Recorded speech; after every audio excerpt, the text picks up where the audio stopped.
And we are live. A little bit of a delay there. That's okay. Hey, it wasn't me for once. I'm feeling strong about that, Steve. Yeah, after the day you've had. Yeah, what has worked today, right? Right. I've written up some notes to do some whining at the front end. We'll see how I do doing it off the cuff here. All right. Have you done roll call? I was just saying, gonna do roll call. Good. You sound pretty hot to me, but they say the levels are good, so I'm gonna turn things down, I guess. Okay. Looking forward to planning the chargers. Yeah, we can give you a lot of great advice on the whole charging thing, Bruce. The main thing to realize is that it charges really fast between the lower you go and up to like 60, 70%.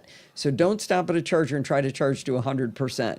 Make more stops and charge up to 70, 80%, and you'll be a lot happier. Things go really quickly if you do that. I'd say the exception is if you're starting a trip and let's say you've charged from home, right? So time is not, you charge overnight. It doesn't matter how long it took. Right. Then, yeah, start with 100%. But when you stop, we used to try to wait to 100%. It's like, we've been sitting here for an hour. And now, like, the time we can go to the restroom and pick up a sandwich that we've pre-ordered and eat it, our car's already up as high as we needed to go to get to the next stop. And it's a lot faster. Bring a gas-powered generator. Come on, Jill. Yeah, Bruce. If you're of the Telegram persuasion, we have a fun little group of electric vehicle owners. I could see if I could get you in. It's full of yes, you are full of it, Jill. Hey. All right, let's do some roll call. We've got Bruce and Frank and Mike and Jill and Lynn and John and Sandy and Steve and Zoe bringing a lot of bacon tonight. So this is fantastic. Okay, yeah, shoot me an email or something, Bruce. Tell me how to find you in Telegram. That'd be cool. Did we miss anyone in the sidebar? Anyone we didn't name? Did anyone see the opening of Saturday Night Live last night? No, but is it good? I'll go watch. We recorded, right now? But it's not. All right, I'll see you.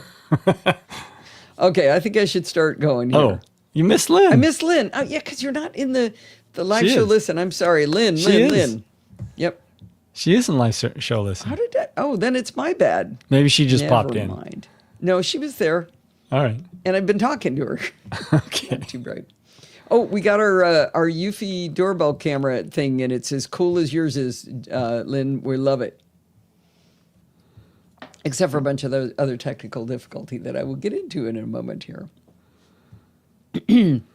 All right. I'm going to go live here. Hi, this is Allison Sheridan of the NosillaCast podcast, hosted at podfeet.com, a technology geek podcast with an ever so slight Apple bias. Today is Sunday, June 15th, 2025, and this is show number 1049. I'd like to give a big shout out to all of the fathers out there, especially Steve Sheridan, a wonderful father and a wonderful grandfather. Well, I want to whine here at the beginning about everything that's not working right now.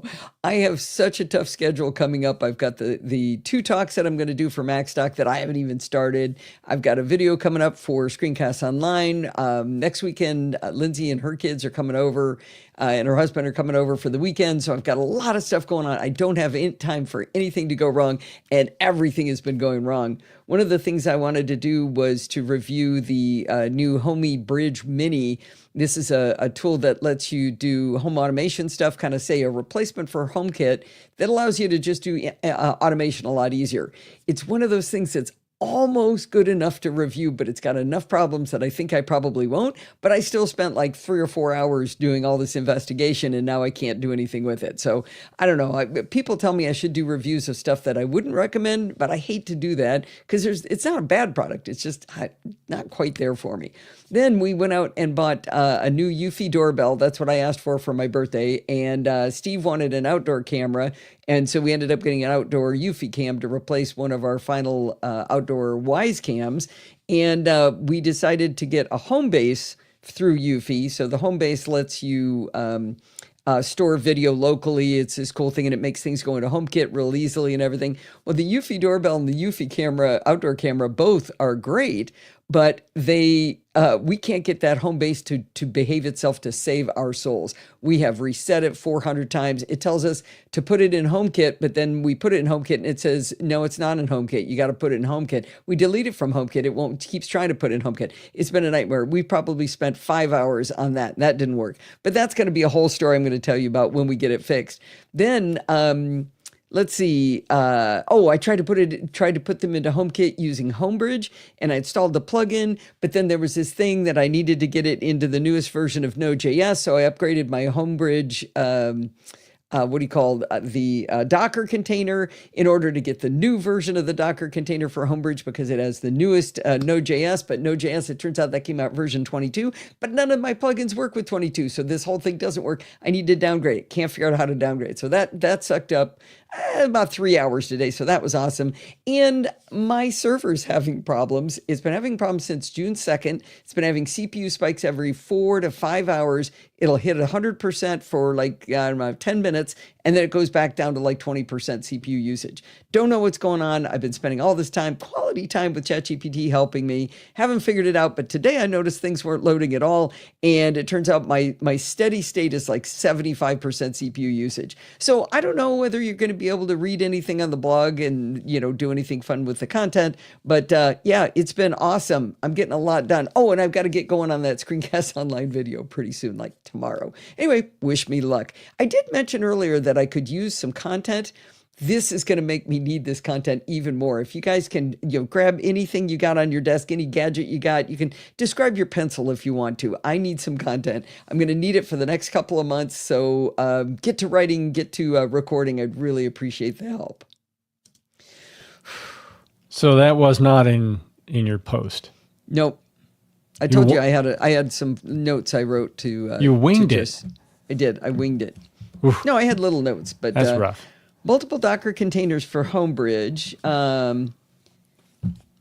One for Ring, one for other stuff, one for development. But I want one Homebridge that collects them all. So I've got one Homebridge that's got my Ring plugins and my plugin and my Eufy plugin, and I've got the dummy switch that we created. There's a whole bunch of stuff in there. I've got one for our Daikin air conditioning system. So, thank you, save. That's a good idea. Maybe a chapter mark. Version challenges. Yeah, well, I think they all need to be, I think it needs this version from like V20, which I think was from May of last year, something like that. I'm not sure. Chapters, that's what I wanted, not markers. Maybe I should chat with you about what I need to do. But I do need to get my server working. That would be nice. Everything's updating to Homebridge V2. I know. Oh, and that's going to be a hot mess when V2 comes out because 3 or 4 of my plugins aren't ready for that I just found out today. But I did do that intermediate step where now it's orange, if you know what I mean. You have one with the old Node.js. Yeah, but I can't figure out how to revert back. I did all the steps and then it stayed at V22. So kind of like trying to go backwards with Mac OS. Yeah, maybe. I don't know. It's very straight. There's images and there's tags and there's the registry, and I'm lost. I don't know what an image is versus a tag, and I'm very confused. Actually, that image that GIF that Sandy posted is quite apropos because it's Rico's birthday. That's Rico. Oh yeah, our buddy Ron that has the penguin named Rico, named after the penguin Rico, is today's his birthday, so that's appropriate. All right, I better keep going. Yeah. But yeah, I might call on your expertise. That is if I get my server working again. Okay, here we go. Well, my nemesis, Chuck Joyner of Mac Voices, does a series every year leading up to MacStock Conference and Expo entitled Road to MacStock. In this series, he interviews each of the speakers about their upcoming presentations. The people he interviews don't do their talks in talking to him. Rather, it's kind of a behind-the-scenes conversation about what they hope to convey at the conference. I have 3 Road to MacStocks you might want to listen to. The first up is NosillaCast away Marty Gensius, also known as Drunk Nick Nolte, in our live chat room. The second is Chris Cook from Unmute Presents. If you've nothing else to do, check out my talk with Chuck, where I describe my main topic in the workshop I'm going to teach. So that's 3 to start with, and I've got links in the show notes, of course. But I'm not sure when it's going to air, but Chuck has already recorded with Jill from the North Woods, and I'm sure that will be guaranteed to be another great episode. If you're thinking of going to Macstock, be sure to use the coupon code PODFEET50 to get $50 off the fee, and I get $50 too. I hope you'll join us for all the shenanigans, July 11th to 13th near Chicago. Go to Macstock Conference and Expo to get all of the fun details. All right.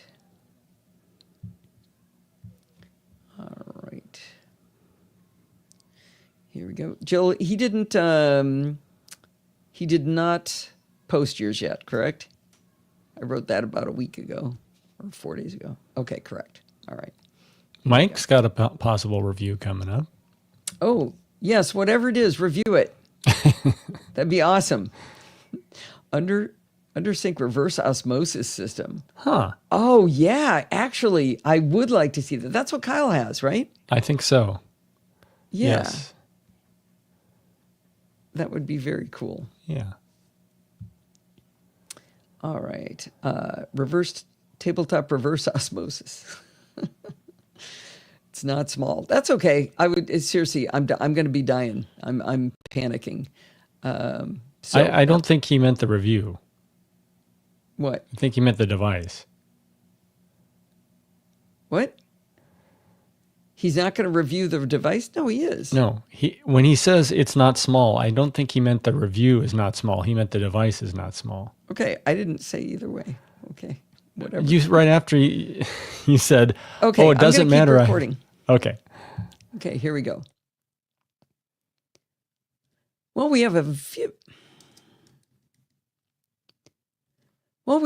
very small handful left of CSUN Assistive Tech Conference interviews, so I'm going to be really stingy giving them to you. See earlier comments about needing some help with content. But here's a fascinating one that's really, I think, thinking outside the box for accessible tech. Okay. All right. I don't think I'm going to play any of this one.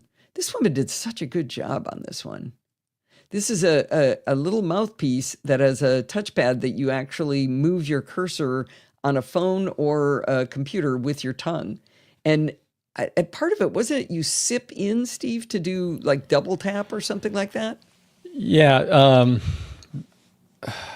Yes. Right. A double tap, I think, was a sip, and a tap was just a single selection with your tongue. If you just tap the roof of your mouth versus suck out or suck. Why do I have augmental? Oh, I see what's going on. Never mind. There it is. I didn't do a thing.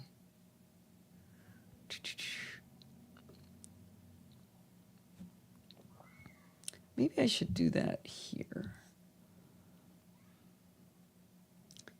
I'm gonna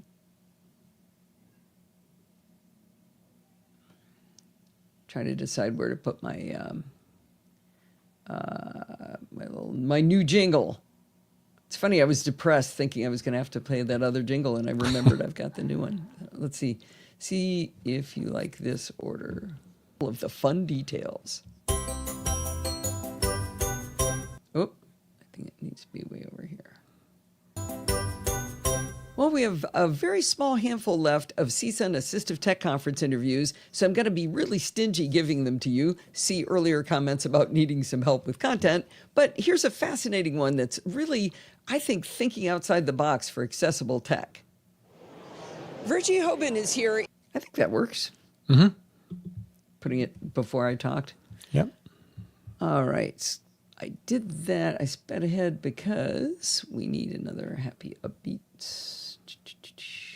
I like my new jingle, Steve. I can tell.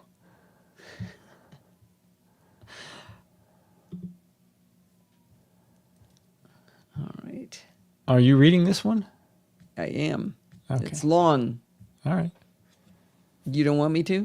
No. I was wondering if you didn't have anything to read, this is going to be a super short show.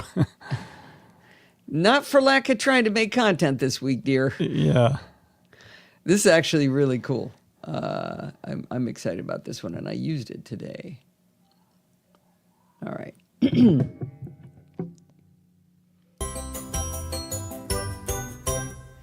Certain hardware devices seem to kind of go into vogue in the tech community, and everyone who's anyone with a microphone seems to be talking about it. And then after a while, you kind of just don't hear anything more about it. When everybody first started talking about the Stream Deck from Elgato, I wanted to be one of the cool kids too, so I bought the 32-button version. I programmed up quite a few buttons, and I even created multiple profiles to give me easy access depending on the task at hand. Unlike many fad devices, I still use my Stream Deck. But I got to be honest and tell you, there's not... Oh, there you go. Missed the thread. I got to be honest.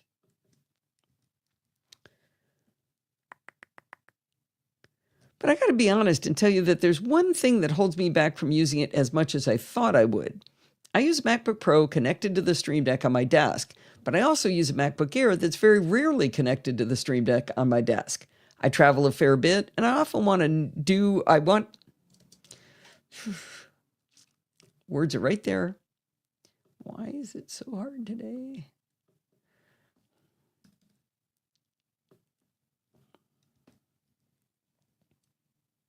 On my desk.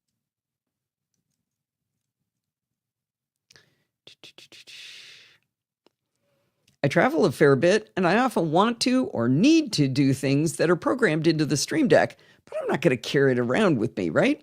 This means that I have the cognitive load of remembering two ways to do the same thing. Let's take a simple example.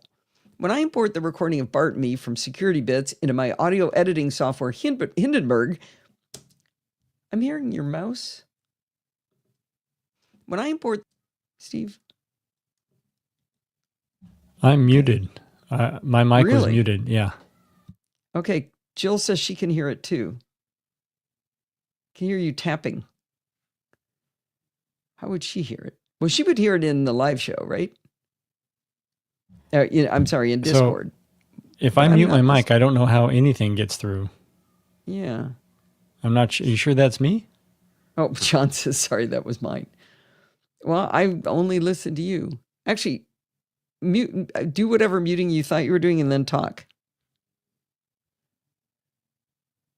Nope, don't hear you. Okay. Now All right. I'm not muted. Okay. So I don't think that's me. Okay. Simple example. Okay. When I import the recording of Bart and me from Security Bits into my audio editing software Hindenburg, the file comes in on one stereo track. For editing, I want to split that stereo track into two mono tracks. Under the Tools menu in Hindenburg, you can select Split Stereo. I found choosing from a drop-down menu really tedious, so years ago I convinced the developers of Hindenburg to add a keystroke, and I suggested Option T, and they added it just for little old me. Sweet! When I got my Stream Deck, I took it up a notch and I designed a little graphic that made sense to me, and I assigned the hotkey Option T to that button. When I'm on my MacBook Air doing recording and editing, I need to remember to use Option T. When I'm at my desk, I need to remember to reach out with my left hand, look at the Stream Deck to find the split button, and then push it. But that's two different actions to perform the same function. I don't know about you, but I can barely remember how to do things one way, let alone two ways.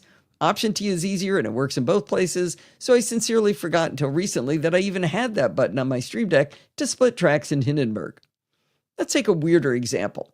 When I'm done recording the NosillaCast and I'm waiting for it to be transformed by the wonder that is Auphonic, I make a copy of everything in my top-level blog post for the episode in Mars Edit, and I move it over to Feeder in a different format. The blog post has every major link I want to include in the show notes for your podcatcher, but it's also got a lot of other flotsam that I need to remove. I want the feed to have just the links, I want them followed by my referral links, and I want all of that in a bulleted list that you're used to seeing. In 2021, I wrote up how I automated this process. It's called Fun Automation Project, moving blog post links to the podcast feed. With a little bit of help from Alistair and a few other folks, I wrote my own regular expression to find just the links, and I wrapped it all in a Keyboard Maestro macro. The macro copies everything from the blog post in Mars Edit, runs it through the regular expression to reformat it, adds the referral links, which calls actually a text expander snippet, and then it pastes all of that into the open entry and feeder for the current show. It's quite magical to watch. Well, I just reread my blog post from 2021, and at the end I said that it took me 7 hours to write, but it will only save me 5 minutes a week. I calculated at the time that it wouldn't be for another 19 months till I'd break even. But guess what? That was in April of 2021, so I'm now 31 months ahead of the game because of that automation. Anyway, back to the plot at hand. I was running out of keystroke ideas when I wrote the macro, so I just kind of mashed down most of the keys on my keyboard to run the macro. It's Command-Control-Option-Shift-U. Now, if anything sounds like a candidate for a button on a Stream Deck, this should be it. I assigned a button, added the feeder logo, splatted copy to feeder on top of it, and I assigned Command-Control-Option-Shift-U to the key. Now, even though this is an absurd keystroke to keep in my little pinhead, as Dorothy would say, I still forget I have a button on the Stream Deck for it. Sometimes, like when I'm on the road at Lindsay's for the live show, I still have to mash those keys down because I don't carry that Stream Deck along like I described earlier. Also, I learned to mash all the keys down before I got the Stream Deck, so it's sort of stuck in that little pinhead brain of mine. Actually, did she say pinhead or peahead? Pinhead, right? Oh well. Pinhead. I started this article by saying I still use my Stream Deck, and I do, but the utility is reduced by not having it connected everywhere I go. I could have paid for the iOS app, which lets you use your iPhone or iPad as a control surface, but it was a monthly subscription, so, I never pursued that. Elgato, makers of Stream Deck, have come out with something even cooler than a mobile control surface. Version 7 of the Stream Deck, which is currently in early access, allows you to create a virtual Stream Deck device. With a virtual device, you can put buttons right on your Mac screen to run your automations without the Stream Deck hardware.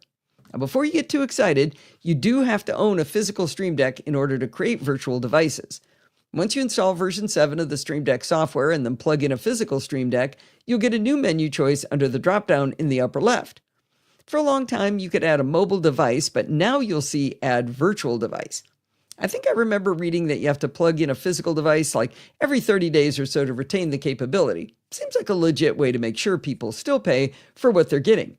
But there's nothing to say you can't just get one of those little tiny ones, right? They're not very expensive.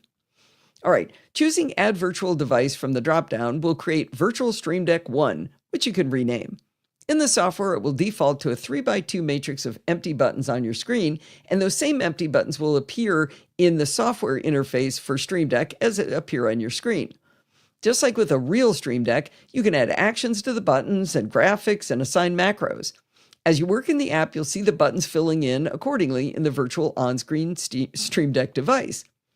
Now, it seemed natural to me to build a virtual Stream Deck that gave me quick access to some of the same buttons that I actually use most often from my physical Stream Deck.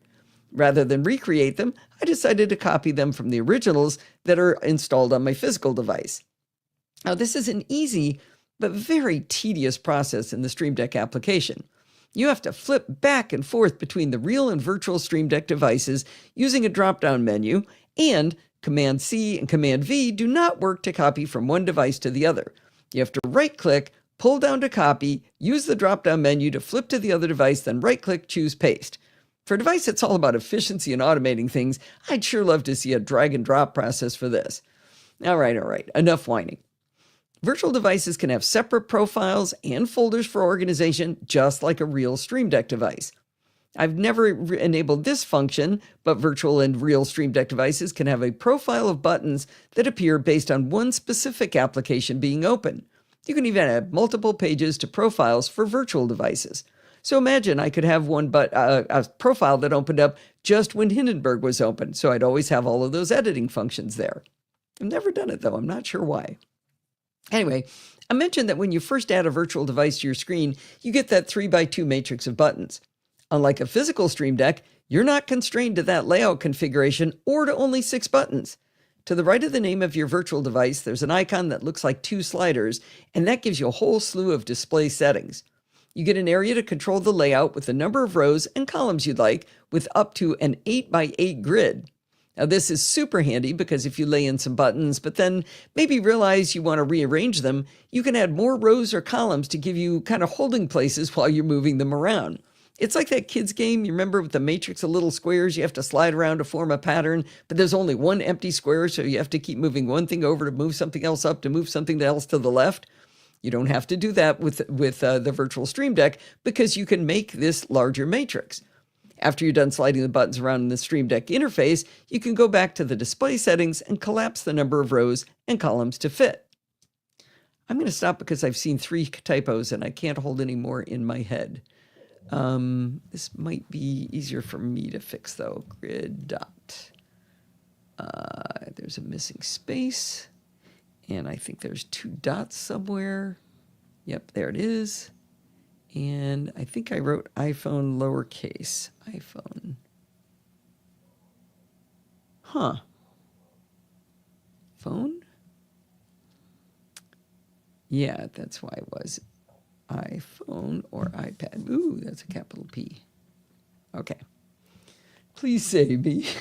Nicely done. I like it. I'll save that. Okay.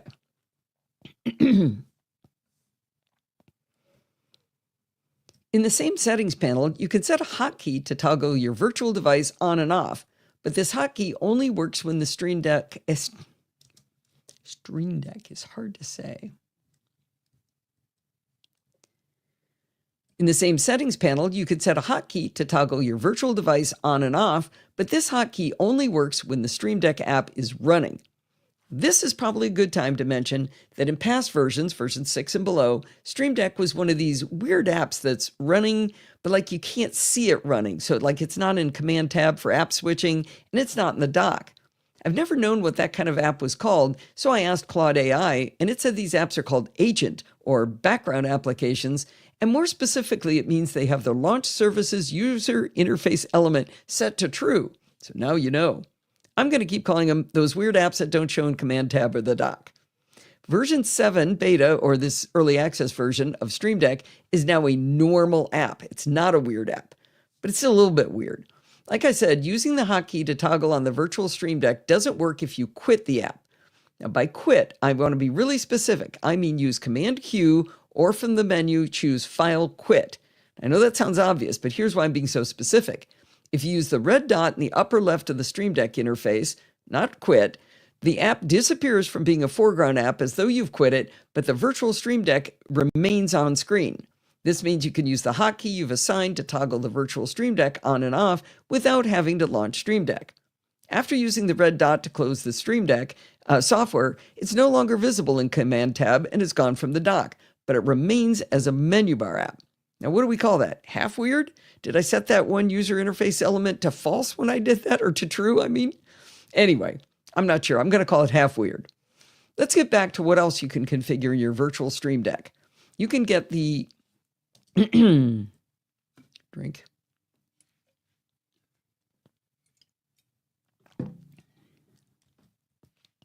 You can set the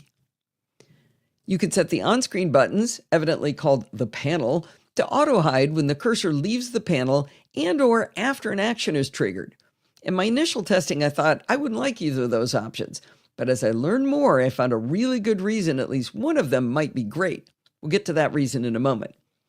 Let's say you've created a 3x4 grid of icons on screen, but you've only filled 10 of the 12 available slots. In layout settings, you can choose to hide empty keys. By default, the panel on which your buttons sit is a kind of light gray rounded rectangle. If you choose to hide empty buttons, the rounded rectangle beautifully kind of sculpts around that one button alone on the row and eliminates the empty ones. It's really a very, very delightful effect. It's very pretty. Now, from the display settings, you can also change the size of the keys, their opacity, and the color of the panel around them. I messed around with some truly garish colors, a bright purple and a bright blue for the panel around the keys, and it really caught my attention. But then I found that by reducing the intensity, I could create kind of a pleasing look that was noticeable but not quite so jarring. Increasing the size of the keys could make the virtual Stream Deck more accessible to those with low vision. Don't kid yourself into thinking anything else in Stream Deck is accessible. VoiceOver can't access most of the interface, I'm afraid. Now, at the top of the display settings dropdown, there's 2 tabs, fixed and dynamic. I found this confusing at first because toggling between the two tabs at the top doesn't change what the options are available below, so it's a little non-standard the way it looks in the settings. But you might think the auto hide features had to do with dynamic, but that's not it either. I asked the bot on the Elgato support pages for help, and it took me to some documentation that cleared this up, but only because in the documentation they use different terminology than they do in the app. Instead of calling the two tabs fixed and dynamic, they called them docked and dynamic. Fixed, or docked, means the virtual keys are always available in a consistent location on your screen. Dynamic means that when you hit your hotkey to enable the keys, they show up wherever your cursor happens to be when you toggle it on. And my first thought was to be repulsed at that level of anarchy to have it just show up in the middle of the screen. But what if you set the virtual keys to show up dynamically and turned on auto hide after the action is triggered? With that combo, you could toggle it on, barely move your cursor to hit a key, and then have it automatically disappear. There when you want it, gone when you don't. With a big external display on my Mac, I was finding that combination to be more efficient. I don't have to drag my cursor 32 inches across the display to hit a button. Now, one caveat on dynamic versus fixed. If you have it set to dynamic and the last place it opened was some rando place in the middle of your screen, and then you switch it to fixed, or we'll call it docked, then that's where it's going to be docked. It's going to be right there at that rando location. If you want it fixed, say, in the upper left or any other specific location for that matter, open it there in dynamic mode first and only then switch it back to fixed. At first I thought this was a bug, but it's actually a feature if you get to choose where the fixed or docked location is on your screen. The bottom line is, I am super excited about having virtual Stream Deck devices. The one thing I wish for is a way to sync Stream Deck settings across devices. While you can export a backup of an entire device, physical or virtual, and then import it on another Mac, that's pretty clumsy when you just maybe want to tweak a single button. I'd like to be able to sync my new virtual device on my MacBook Pro over to my MacBook Air, but I haven't figured out the best way to do that yet. A gentleman named Wes Higbee produced a video entitled Stream Deck Profile Sync, BW, Accounts and Machines. That's the name of his video. Anyway, it's about Stream Deck Profile Syncs. It seems promising. The video isn't for the faint of heart, as he spends most of his time in Terminal traversing the user library and application support files from Elgato. He does all of that, though, to explain how he figured it out and to prove that his solution works. His actual solution is just one step, but it's still a bit nerdy. He moved the folder that stores all of the profiles into Dropbox, and then he created a symbolic link to each of the official library/application support locations on two Macs that both point to the Dropbox folder. Now, when he opens the Stream Deck software on either Mac, the symbolic link modifies the appropriate files in Dropbox so the other Mac picks up the changes automatically. I gave it a try, but I borked it up, so I had to back out. I'll probably revisit this idea when I get more time, but for now, I'll do the profile backup dance like an animal. I also tried an app I'm testing to sync the files, even one way, but I haven't gotten that working either. I told you, nothing is working this week, right? But one more time, virtual Stream Deck devices from Elgato are super cool, and I actually used it to launch the session I'm doing right now for the live show. All right. There. Are you happy I did some talking, Steve? Yes. And Sandy's giving you a gentle reminder. Oh, she's doing good. You know what I like is, Sandy, all of yours are different. Because after a while, when it's too much the same, I can manage to ignore them. You're doing a lot of work to keep coming up with that. Oh, it's a GIF too. Ooh, if I go, oh, thank goodness I don't see the animated GIFs when it's not in focus. All right. Oh, this is where John is going to be the hero of the day. Is he still here? Yeah, good. It looked like people were paying attention or like went off to do other stuff. I didn't see a lot of stuff going by while I was reading. Okay.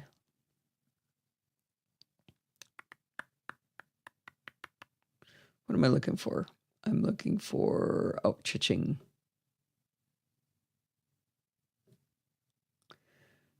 All right.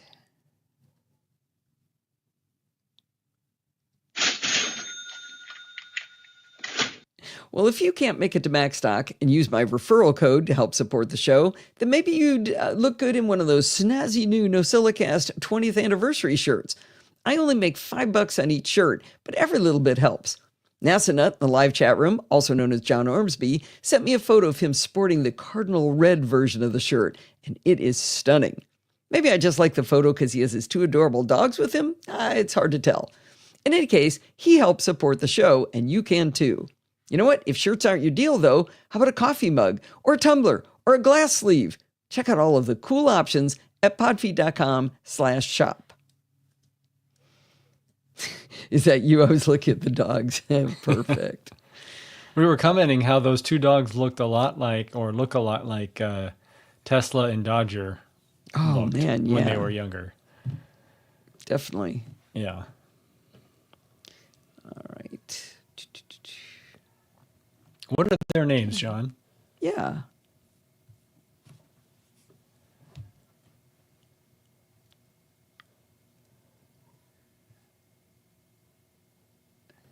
I had completely forgotten you had a dog that looked like Tessa. God, I look old. Wait, you're just like fine wine. You're seasoned or something.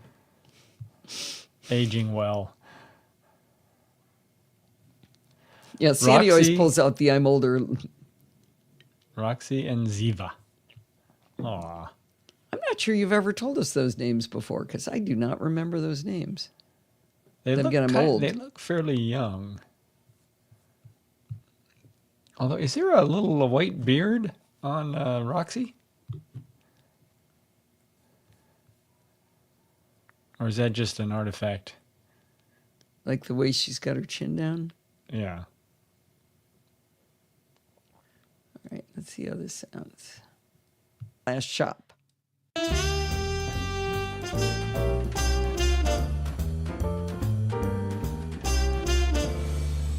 Well, it's that time of the week again. It's time for Chit Chat.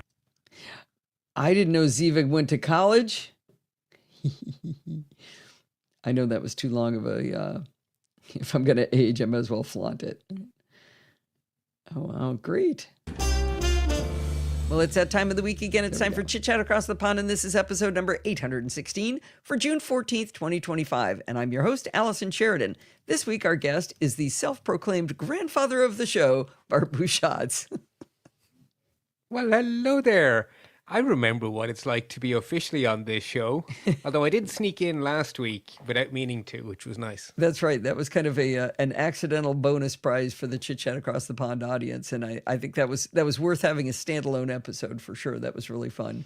But we aren't here to talk super nerdy networking stuff. We are in the lighter category of Chit Chat Across the Pond, correct?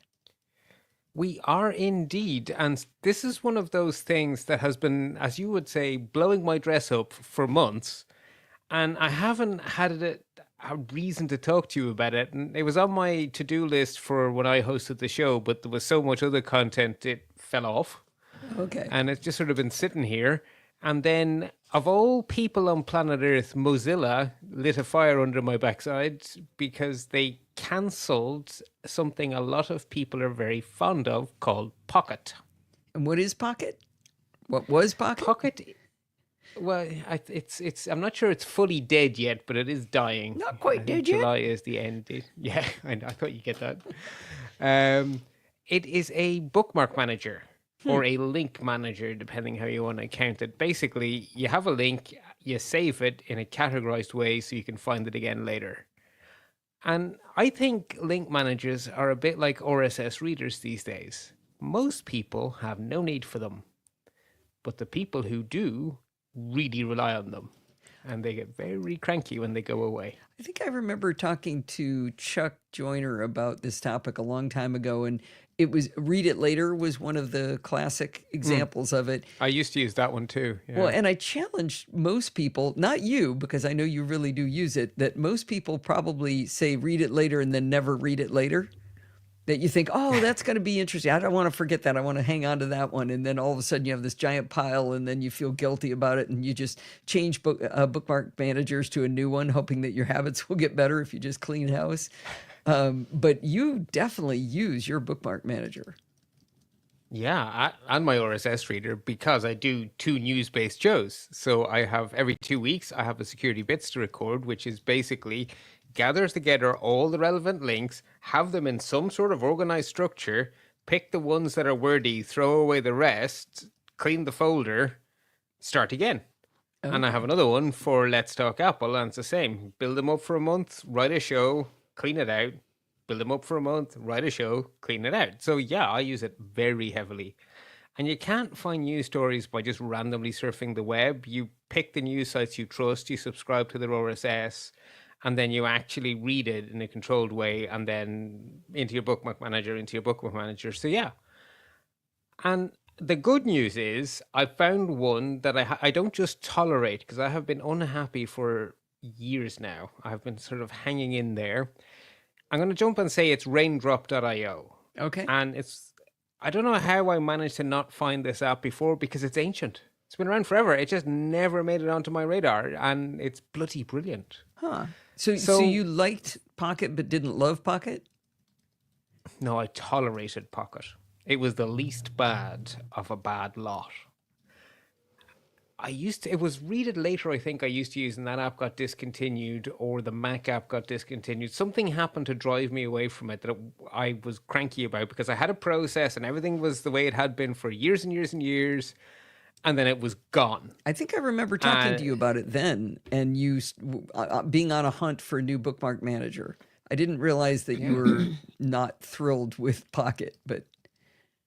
No, so I ended up on Pocket, and I was there for a while, and I was a bit rough, right? Technically speaking, it had everything I needed. I could save links, and I could put them in a category. Okay. And there was a plugin for Safari. It was actually a share sheet, but that's fine. I like share sheets better, because a share sheet works in Slack, podfeet.com/Slack, because when the NosillaCast always recommends something, that's just as important as what my RSS reader happens to come up with.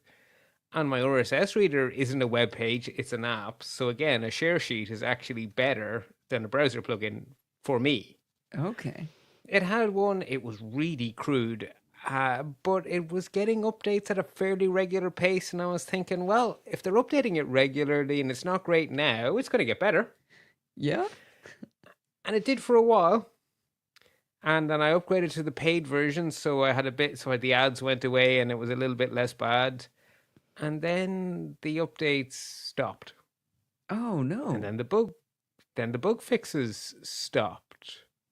And then 1 week, all of everything I had done on my iPhone vanished into the ether. What? No. It just didn't sync Oh no. to anywhere. Oh no. And I had to write show notes, and I just had nothing. So I had to go back to my RSS reader, flick over the button. So normally I have it say only show me new items. So I had to go find the button to flick it into the show me everything. And then scroll parse back through it in again. time and go through it all again. Oh, that's That criminal. was horrible. So it wasn't just that just- it didn't sync, it actually disappeared from your phone? They were just gone. They were just nowhere to be found. Oh, A whole week's worth of stuff. Just, Oh, that's terrible. And I know you do a lot of work on your phone. right. So I got really cranky and I left. It's like, I don't know where I'm going yet, but I've cancelled the recurring payment. So I now have a small amount of time to find something better. And I didn't find anything great, but I found an app that was up and coming, and it appeared to be very honest. So it was called Omnivore, and their website basically said, we're new, we don't have all the features yet, but we're working hard, and here's our roadmap, and it all looked good. And I looked through their update history, and there was a really nice cadence, and they already had the bare bones, and it was actually slightly better, because instead of being folders, it was tags. Because with the folder structure, I had a really awkward thing. So if there was a news story that was about Apple security, What do you do? one folder does that go into? So my rule was, if the next show due to be recorded is security bits, it goes in the security bits folder, and then I have to remember to move it instead of geez. delete it. Oh, geez. I got it wrong. So stories would have vanished. I'd be writing the show notes going, I could have sworn there was something about passkeys. Oh, guess not. And I got to record Let's Talk Apple, and it's like, oh, there it is. Whoopsie. But with the tags, it was actually better because I could tag them as both. But the thing is, I've done something very naughty in this recording, Alison. I've skipped the bit that says the problem to be solved. Oh, no. Because everyone knows I write a show with news. And so everyone knows one of the problems I need to solve is news, right? That is obviously my most important problem to solve. Okay. I'm giving you too much of this. I wanted to drop into here. This is, I don't think he's going to get to it for a while, where he talks about listener Lynn. He said he starts to explain that if people give him an idea of a link and they do it in Slack, he wants to be able to copy the link and also write down who it is that told him about it. And so you can see that the example used was listener Lynn giving him one. So that was cool. He talks about that one. It's never too early to start saving. That's awesome. All right. Oh, perfect. Hour-long show. All right. Oh, I got to get Bart's audio icon. You know, I really like his audio icon. The more I listen to it, the more I really like it. Just listen to this. Beating. Just kind of nice way to end. It sounds like Intel Inside. Yeah. Yep. You only save 4, so it will be on repeat. All right, let's see. Oh, you got to find one that says chapter marks. There's only very few. Okay, here we go. Well, that's going to wind us up for this week. Did you know you can email me at allison@podfeed.com anytime you like? If you have a question or a suggestion, send it on over. And of course, you're getting ready to write your reviews. You're gonna write up a little text file, hopefully in Markdown. That'd be really cool, but plain text would be good too. Make a recording, send some pictures, tell me what the pictures are. It'd be great if you guys could give me some help here. I could really, really use the help. Anyway, remember, everything good starts with podfeed.com. You want to follow me on Mastodon? Where do you go? podfeed.com/Mastodon. If you want to listen to the podcast on YouTube, podfeed.com/YouTube. If you want to join in the conversation, you can join our Slack community, podfeed.com/Slack. And there you can talk to me and all of the other lovely Nosilla castaways, even Bart. You can support the show at podfeed.com/Patreon or with a one-time donation, podfeed.com/donate, with Apple Pay or any credit card. Or if you like PayPal, podfeed.com/PayPal. You want to go shopping? podfeed.com/shop. We've got it all. And if you want to join in the fun of the live show, head on over to podfeed.com/live on Sunday nights at 5 p.m. Pacific time and join the friendly and enthusiastic Nosilla castaways, where we can see pictures of NASA Nuts dogs. Thanks for listening and stay subscribed. Aw. Threw in a little one at the end there. All right. Did you find a save thing that also tells us to do chapter marks? Middle of the night in UK time. Oh, look at that. New chapter. Wow. Thanks for listening and stay subscribed. Oh, he likes it right there. Subscribe. Gonna have to let the wife listen to this episode so she hears the shout out at the end. All right. If I could have remembered their names, I would have called them out instead of you. I see 1, 2, 3, 4, 5 chapters, Steve. That's what I have as well. It's a miracle. All right. Export. And NosillaCast audio. I'm actually not going to keep the class late this time, it looks like. No, I think they're going to get out early. Yeah. What am I going to do? Alistair says to restart my server. That's the one that I'm worried about the most. Podfeed.com/server? Yeah. I was watching it while we were chatting. It seems to be going down a little bit, but Maybe you're just getting a huge amount of traffic. no, that's the thing is it's not IO.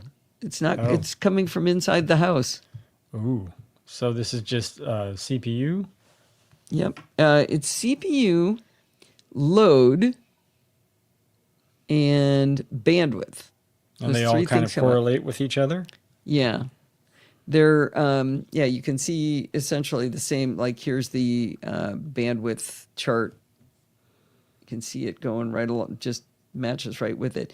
It's PHP-FM is all the top processes. So if I do a top, to see what the top processes are, it's PHP-FM, which is something from WordPress. ChatGPT subscribed itself on your server. Yeah, maybe. Oh, Alistair says I should restart Nginx. I might just do that for fun. That's pretty easy to do. Major configurations. Yeah, that'll bring the whole thing down. That'll be good to do right now. Yeah, right before you release the Well, episode. it's better than after and then break it, right? You don't want to do it right but before. people- I just don't. No, I just wouldn't publish. But if I do it after, I've already published and now I've broken everything. I mean, I might break it. The way my day's going. Maybe not do it on a Sunday when your show comes out. Well, it's about to go fall over in a heap completely, Steve. Look at it's just going up and up and up. I got to You said do It's it. coming down again.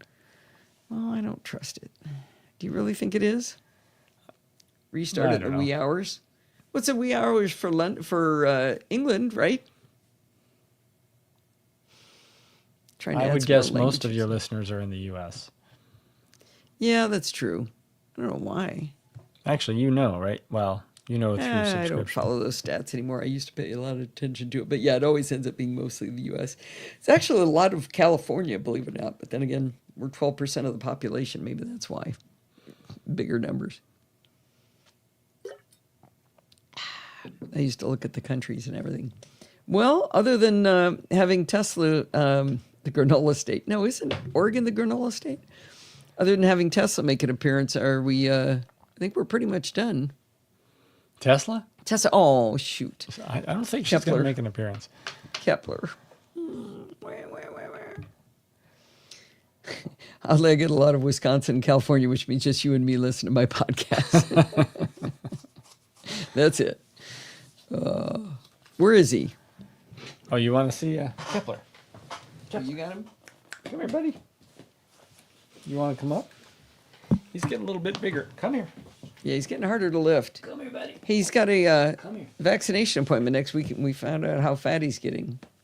Oh, Tesla died of cancer right after we got back from Africa.